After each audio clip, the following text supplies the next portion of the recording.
A study made in 2020 found that humans have on average around 6,200 thoughts per day. Now that's a lot of thoughts spinning around your head, and before we start you should know that it is literally impossible to control all of those thoughts. In fact, you shouldn't even try to do so, but you should control at least some of them, some of the time. And here follows an example of doing so that can really take your life to the next level. Take a whole day where you sit down with a pen and piece of paper and write down who you want to be 3 years from now. What would you like to have achieved by then? But more importantly, who do you want to become? You see, if you make it about your identity, this exercise will become even more effective. And 3 years is a perfect time frame because it's not so far into the future that you'll have a hard time grasping it. Yet it is still a long enough time for you to be able to achieve some pretty amazing things if you really set your mind to it. Now, if you have a hard time coming up with anything, here's a tip for you. What would you not want to be in your life 3 years from now?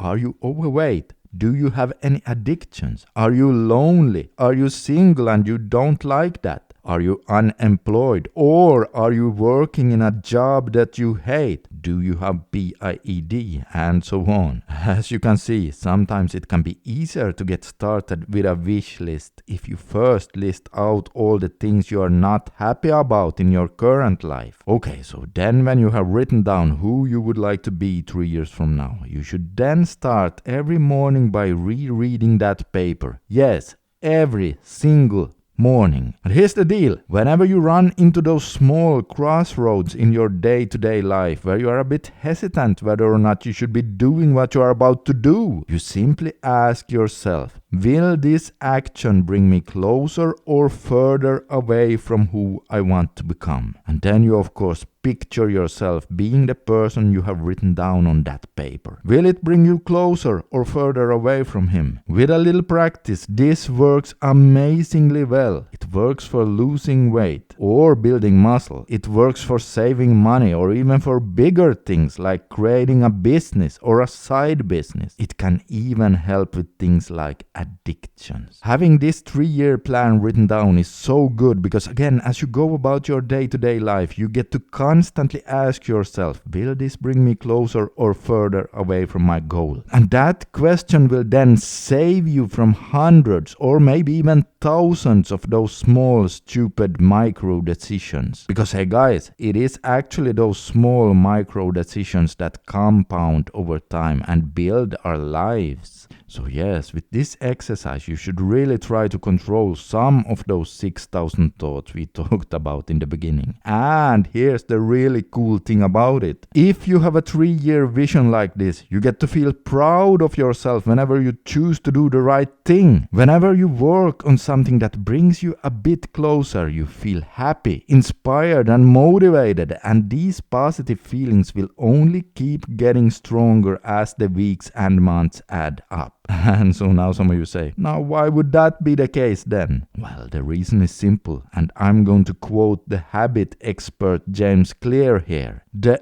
ultimate joy in life is the reinforcement of your desired identity, unquote. Think about those words for a while. That means you first have to have a desired identity, and you can create that by doing that 3-year plan I told you about. And then it also means every single evening after you've been working on that plan and you sit down on your sofa, you get to feel so happy and proud of yourself for being on your way. And this also means that no matter where you're at right now, as long as you make that vision, you get to enjoy your life right now on a day-to-day basis, even long before you reach your goals. Just as long as you reinforce your desired identity on a day-to-day basis.